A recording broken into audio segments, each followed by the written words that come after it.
ও বন্ধু, আল্লাহর হাবিব সাল্লাল্লাহু আলাইহি ওয়াসাল্লাম হুনাইনের যুদ্ধ থেকে নবীজি হুনাইনের যুদ্ধ শেষে কয়েকটা মতামত পাওয়া যায়। একটা মতামত হলো নবীজি হুনাইনের যুদ্ধ শেষে তিনি মক্কার ভিতর দিয়ে ঘুরে ঘুরে মদিনায় যাবেন, তিনি রওনা করেছেন।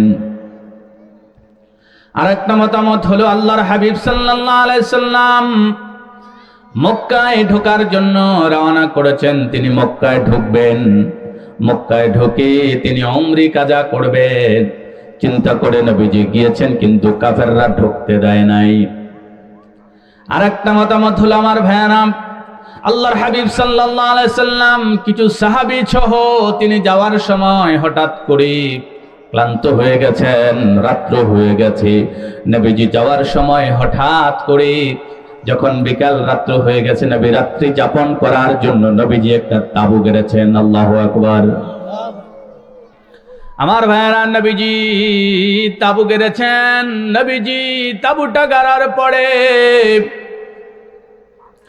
নবীজি হযরত বেলাল রাদিয়াল্লাহু তাআলা আনহুকে ডাক দিয়া বললেন, বেলাল। সেদিন বেলালও নবীজির সাথে ছিল। হযরত বেলালকে আমরা কেমন করে চিনি? বেলালের পরিচয় কি বলেন? মুয়াজ্জিন। কথা বলেন না কেন?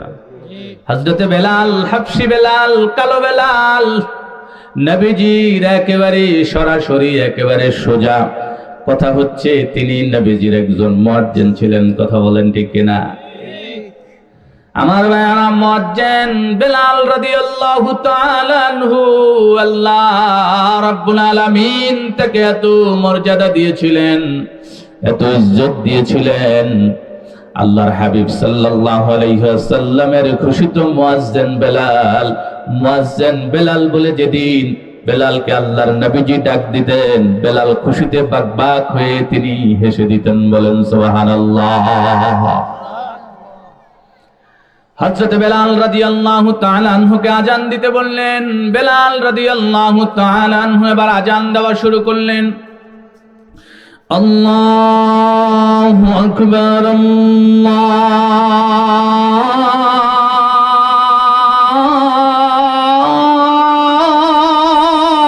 আকবার,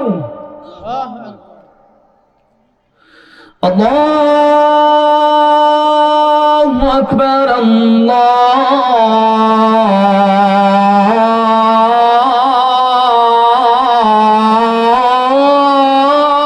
আকবার। হযরত বেলাল এভাবে আযান দেওয়া শুরু করলেন। আমার ভাইয়ারা, হযরত বেলাল রাদিয়াল্লাহু তাআলা আনহু আযান দেওয়া শুরু করলেন। নবীজি হঠাৎ করে তাকায় দেখেন পাশেই কয়েকটা বাচ্চা, ছোট ছোট বাচ্চারা আছে। বাচ্চারা বেলালের আযানের সাথে সাথে আযানকে ব্যঙ্গ করার জন্য, আযানকে ভেঙায়া তারাও কিছু পারে আর কিছু পারে না, আযানকে ভেঙ্গাচ্ছে। সকলে 5-7 জন 8 জন, মতান্তরে 10 জন ছেলে ছিল। সকলে মিলে আযানকে ব্যঙ্গ করার চেষ্টা করতেছে। কিন্তু হযরতে নবী মুহাম্মদুর রাসূলুল্লাহ সাল্লাল্লাহু আলাইহি ওয়াসাল্লাম বলেন, এই 7-8 জন ছেলের ভিতরে, ভেঙানো ছেলের ভিতরে একটা ছেলের কণ্ঠ আমার নবীর কানের ভিতরে খুব মায়া লাগাই দিয়েছে। বলেন সুবহানাল্লাহ। আল্লাহর হাবিব সাল্লাল্লাহু আলাইহি সাল্লাম যেই মাত্র নবীজি আযানটা শেষ হয়েছে, নবীজি এবার একজন সাহাবীকে ডাক দিয়া বললেন, সাহাবীরে যাও যাও, যে বাচ্চাগুলো আযানকে নিয়ে ব্যঙ্গ করেছে, ভেঙানোর চেষ্টা করেছে, এই বাচ্চাগুলোকে বলো আমি মুহাম্মদুর রাসূলুল্লাহ ডাকছি, তাদেরকে বলে ডেকে বুঝিয়ে বুঝিয়ে আমার কাছে নিয়ে আসো। বলেন সুবহানাল্লাহ।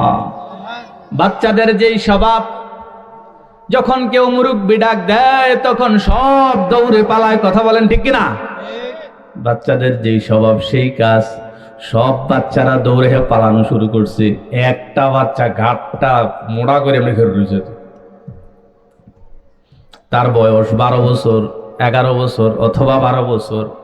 তাফসীরের ভিতরে পাওয়া যায় এই বাচ্চাটার বয়স মাত্র 10-11 বছর হয়েছে।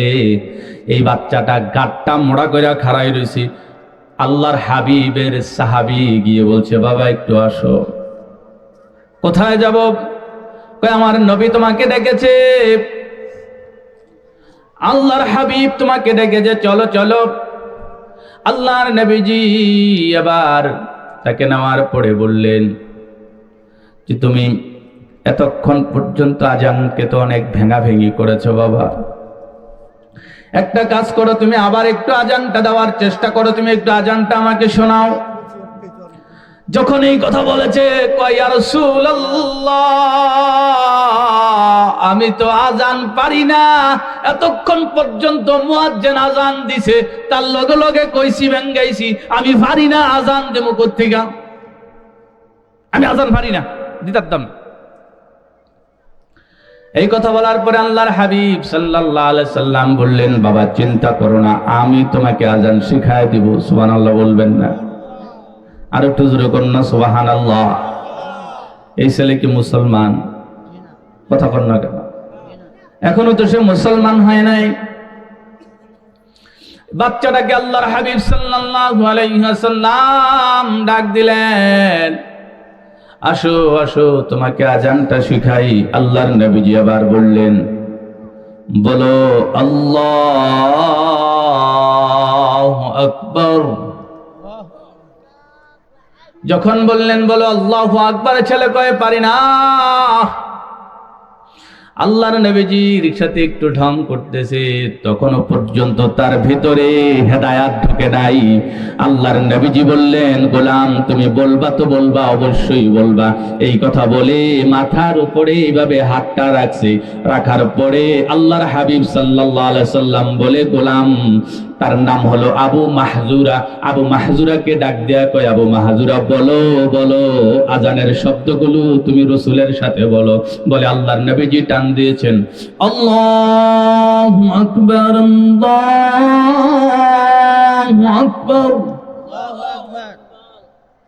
সঙ্গে সঙ্গে আবু মাহজুরা চিৎকার মেরে সমস্ত শক্তি একত্রিত করে নবীর মাথায় হাত দিতে দেরি, তার মুখ দিয়ে আল্লাহু আকবারের ধ্বনি বের হতে আর দেরি হয় নাই। বলেন না আল্লাহু আকবার। কারণ তালকিন দিয়েছে কে? স্বয়ং আমার নবী যে মাথায় হাত রেখে বলছে বল, সে বলতে পারবেন, এটা কি হতে পারে নাকি? আর জোরে সুবহানাল্লাহ বলবেন না? আবু মাহজুর আবার বলছে আল্লাহু আকবার। নবীজি আবার বললেন, বলো আল্লাহু আকবার। তিনি আবারও বললেন আল্লাহু আকবার। নবীজি আবার বললেন, আশহাদু আল্লা ইলাহা ইল্লাল্লাহ। আল্লাহু আকবার। আবু মাহজুরাও কয়, আশহাদু আল্লা ইলাহা ইল্লাল্লাহ।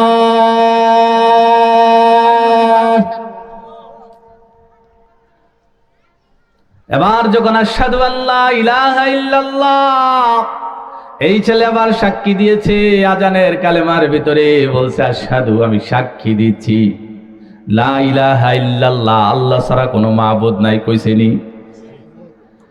আল্লাহর হাবিব আবার বললেন, বলো আশহাদু আন্না মুহাম্মাদুর রাসূলুল্লাহ।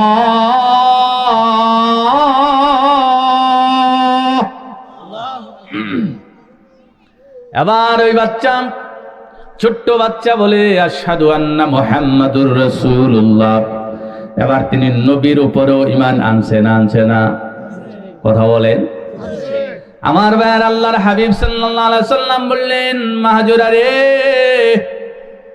ও মাহজুরা, তুমি একটু চিন্তা করো, তুমি কি তোমার আগের বাবার বাপদাদার ধর্মে থাকবা, নাকি তুমি তোমার নবী তোমার মুহাম্মদুর রাসূলুল্লাহ তোমার হাবিবের ধর্মের সাথে থাকবা? আবু মাহজুরা চিৎকার মেরে ডাক দিয়া কয়, নবী আযানটা শেষ হইতে দেরি হয়েছে, আপনি আর দেরি করবেন না নবী, আমাকে পড়ায়া দেন লা ইলাহা ইল্লাল্লাহু মুহাম্মাদুর রাসূলুল্লাহ। আল্লাহু আকবার সাল্লাল্লাহু আলাইহি ওয়াসাল্লাম। এজন্য আমার ভাই, আল্লাহর হাবিব মাথায় হাত দিতে দেরি আর তাই ঈমান তার ভিতরে ঢুকতে দেরি হয় নাই। কারণ কোরআন যার উপরে নাজিল হয়েছে তিনি যদি চান তাহলে তার ভিতরে আবার কোরআন ঢুকবে না, এটা কেমন কথা? হযরত আবু হুরায়রার নাম শুনেছেন, অনেক বেশি হাদিস বর্ণনা করেছে। হযরত আবু হুরায়রা রাদিয়াল্লাহু তাআলা আনহু ইসলাম গ্রহণ করার পরে তার মাকে গিয়ে বলছে, মা তুমি নবীজির উপরে ঈমান আনো, ইসলাম গ্রহণ করো, কোরআনকে মেনে নাও। মা বলল, কোশ্চিন কালেও আমি মানব না, বাপ দাদার ধর্মে আমি চুনকালি মারতে পারবো না, আমি অবশ্যই আমার ধর্মেই থাকবো, মুহাম্মদের ধর্ম গ্রহণ করব না। আবু হুরায়রা নবীজির কাছে গিয়া নবীজিকে বলল, ইয়া রাসূলুল্লাহ, আমি ইসলাম গ্রহণ করেছি নবী, আমার মা জননী ইসলাম গ্রহণ করে নাই গো নবী।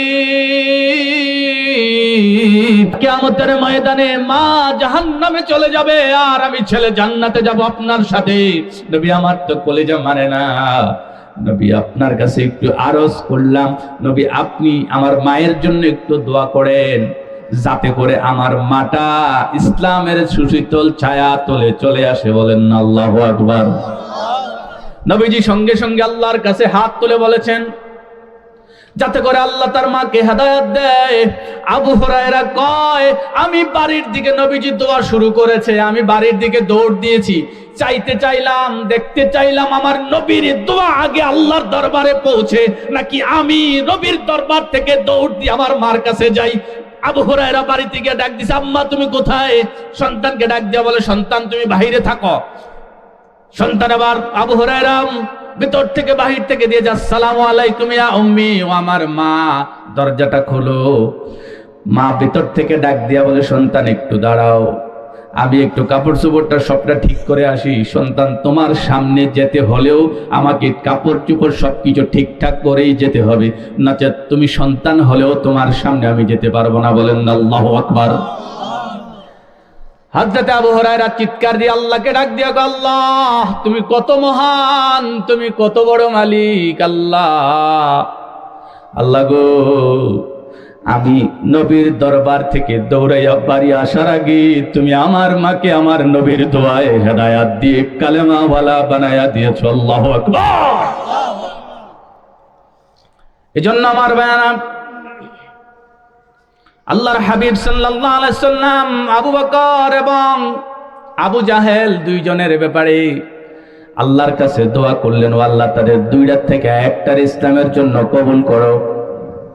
আল্লাহ দোয়া কবুল করে সঙ্গে সঙ্গে ওমরকে কবুল করে ফেলেছে। কথা বলেন না? এজন্য আমার ভাইরা একটু জিকির করি, লা ইলাহা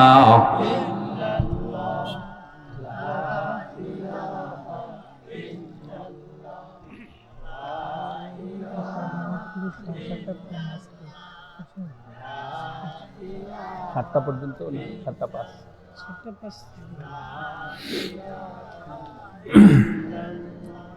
লা ইলাহা ইল্লাল্লাহু মুহাম্মাদুর রাসূলুল্লাহ সাল্লাল্লাহু। আমার ভাইয়ের আল্লাহর হাবিব সাল্লাল্লাহু আলাইহি সাল্লাম আবু মাহজুরাকে কালেমা পড়ানোর পরে, আবু মাহজুরা ছোট্ট সন্তান, ছোট্ট মানুষ, নবীজির কাছে একটা আবদার করেছে, ইয়া রাসূলুল্লাহ, ইয়া হাবিবাল্লাহ, নবী গো, আপনার কাছে আমি মানুষটা একটা আরজি করতে কি পারি? আমি কি আপনার কাছে একটা জিনিস চাইতে পারি? আবু মাহজুরা যখন এই কথা বলেছে, নবীজি তার উপরে চূড়ান্তভাবে খুশি, তিনি কালেমা পড়ে ফেলেছেন। নবীজি এবার ডাক দিয়া কয়, আবু মাহজুরা তুমি কি চাও আমার কাছে, তোমার নবীর কাছে, তোমার রাসূলের কাছে তুমি কি পেতে চাও, বলো বলো। আবার আবু মাহজুরা ডাক দিয়া কয়, ইয়া রাসূলুল্লাহ, ইয়া হাবিবাল্লাহ, আমি আপনার কাছে বড় কিছু চাইবো না গো নবী, আপনি যেহেতু আমাকে সরাসরি মুয়াজ্জিনি শিখিয়েছেন, আপনি যেহেতু আমার শিক্ষক, আর আমি যেহেতু আপনার ছাত্র, আমি আপনার কাছ থেকে সরাসরি আযান শিখেছি, প্রত্যেকটা কালেমা আপনি নবী আমাকে শিখায় দিয়েছেন, সুতরাং আমি মৃত্যুর আগ পর্যন্ত আমি মুয়াজ্জিনি করে করে কাটায় দিতে চাই। বলেন আল্লাহু আকবার। আবু মাহাজুরা এবার এই চাওয়ার কারণে আল্লাহর নবীজি তার উপরে এত বেশি খুশি হয়ে গেলেন। আল্লাহর নবীজি এবার আবু মাহজুরাকে পুরস্কৃত করলেন, বললেন, আবু মাহজুরা, তুমি কেন চিন্তা করো, আমি নবী তোমাকে সুসংবাদ দিচ্ছি, তুমি আগামী কাল থেকে আল্লাহর ঘর কাবা ঘরের মুয়াজ্জিন হিসেবে তোমাকে আমি রাসূল নিয়োগ দিয়ে দিলাম। আল্লাহু আকবার। আমার ভাইয়ের, আল্লাহর নবীর সাহাবী আবু মাহজুরা গোটা জীবন ভর মুয়াজ্জিনি করলেন। এজন্য আমার ভাইয়ের, আমরা কোরআনের সাথে থাকতে চাই, রাজি আছেন তো? আমাদের কোরআনের ব্যাপারে কি কোনো সন্দেহ আছে? আমাদের কোরআনের ব্যাপারে কোনো প্রকার সন্দেহ আমাদের নাই। আল্লাহ রাব্বুল আলামিন বললেন, যালিকাল কিতাবু লা রাইবা ফীহ, তোমাদেরকে যে কোরআনটা দিয়েছি, এই কোরআনের ভিতরে বিন্দু মাত্র কোনো সন্দেহ নাই। আল্লাহ তারপরে বললেন, হুদাল লিল মুত্তাকিন।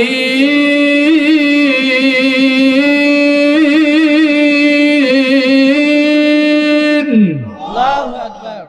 আল্লাহ রাব্বুল আলামিন বললেন, শুধুমাত্র তোমাদেরকে সত্য কোরআন দিয়েছি এমন নয়, বরঞ্চ এই কোরআনের কাছে তুমি আসতে দেরি হবে, আল্লাহ রাব্বুল আলামিন তোমাকে হেদায়েতের পথ দিতে দেরি করবে না। বলেন সুবহানাল্লাহ। আপনি যখনই কোরআনের কাছে আসবেন, কোরআন আপনাকে ডেকে ডেকে হেদায়েতের পথ দিয়ে দিবেন। সুবহানাল্লাহ বলবেন না? এজন্য আমার ভাইয়ারা, আমরা আল্লাহর গোলাম হিসেবে এই পৃথিবীতে এসেছি, আল্লাহর গোলামি করেই যেতে হবে, কোরআনে গোলামি করে করেই মরতে হবে। রাজি আছেন তো? কোরআন শুধুমাত্র মুসলমানরা শুনে এমন নয়, আপনার আশেপাশে এই যে কোরআন থেকে কথা হয়, এই কথা এমন হতে পারে আপনি জানেন না, আপনি বুঝেন না, এখানে আশেপাশে জিন বসে আছে। বিশ্বাস হয়নি? কথা কন। আল্লাহ রাব্বুল আলামিন কোরআনের ভিতরে বলেন, ওয়া ইয সারাফনা ইলাইকা নাফারাম মিনাল জিন্নি ইয়াসতামিউনাল কুরআন। আল্লাহর নবী একদিন কোরআন তেলাওয়াত করে, কোরআন তেলাওয়াত করার সময় হঠাৎ করে জিনের একটা দল ওইখান দিয়ে এক প্রদেশ থেকে আরেক প্রদেশে যাওয়া শুরু করেছে। যাওয়ার সময় হঠাৎ করে নবীজির কোরআনের তেলাওয়াত তাদের কানের ভিতরেই লেগেছে। বলেন আল্লাহু আকবার। ও বন্ধু, আমার মতো সলিমুদ্দি কলিমুদ্দির সুর কি আমার নবীর সুর? কথা কন না কেন? আমার নবী যদি কোরআন তেলাওয়াত করে, কত চমৎকার তেলাওয়াত, যার উপরে আল্লাহ কোরআনটাকে নাজিল করেছে। আল্লাহু আকবার। আমার নবীর উপরে কোরআন দিয়েছেন, ওই নবী কোরআন তেলাওয়াত করে জিনের একটা দল যায়, তারা কোরআনের আওয়াজ শুনছে, শোনার সঙ্গে সঙ্গে তারা দাঁড়ায় গেছে এবং তারা কোরআন শোনা শুরু করেছে। আল্লাহু আকবার। তারপরে বলল, ফালাম্মা হাদারু ক্বালু আনসিতু। এবার জিনদের দলটার ভিতরে সর্দার জিন ডাক দিয়া কয়, এ গোলামেরা, তোরা যারা জিনের লোকগুলা আছোস, তোরা কিন্তু কোনো কথা বলবি না, কোনো হইচই করবি না, চুপ কর আর শোন কত চমৎকার করে মুহাম্মদ কোরআনের তেলাওয়াত করতেছে। বলেন আল্লাহু আকবার। এজন্য আমার ভাইরা, কোরআনের ব্যাপারে, কোরআন শুধুমাত্র আপনি শোনেন, মোমেন শুনে, কোরআন শুধুমাত্র মুমিন পড়ে এমন নয়, কোরআন আল্লাহ রাব্বুল আলামিন দিয়েছেন। এই কোরআন আপনি মুমিনদের হৃদয়ে সব সময় কোরআন চলে, এবং শুধুমাত্র মোমেন মানুষ ছাড়া মোমেন জিনও তো আছে, কথা কন না কেন? জিনদের ভিতরে মোমেন জিন নাই? জিনদের ভিতরেও কিছু জিন আছে যারা আল্লাহর গোলাম, মোমেন জিন, যারা সব সময় নামাজ পড়ে। সুবহানাল্লাহ বলবেন না? আমার ভাইয়ারা, কিয়ামতের ময়দানে বিচারের পরে জান্নাতে যারা যাবে তারা হলো দুইটা জাতি। কয়টা?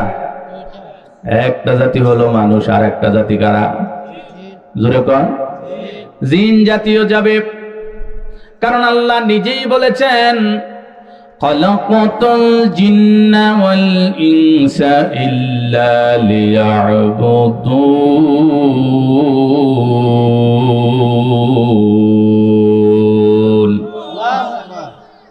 আল্লাহ রাব্বুল আলামিন বলেন, আমি জিনও বানিয়েছি, মানুষও বানিয়েছি, যাতে করে এই দুইটা জাতি মিলে কার গোলামি করে? কথা বলেন, কার গোলামি? আল্লাহর গোলামি করে। এজন্যই আল্লাহ দুইটা জাতিকে বানিয়েছেন। ওই জিনের সর্দার এবার ডাক দিয়ে কয়, ফালাম্মা কুদিয়া ওয়াল্লাউ ইলা কওমিহিম মুনজিরিন।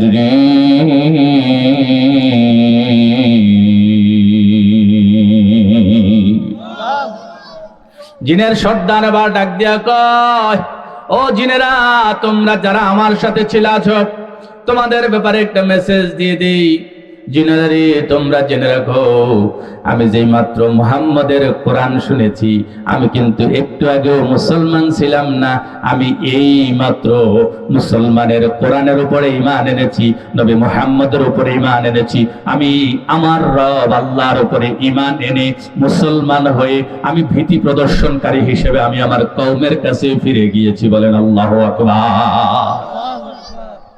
কোরআন শুনলে ঈমান বাড়ে না কমে? হ্যাঁ, আরো জোরে বলেন।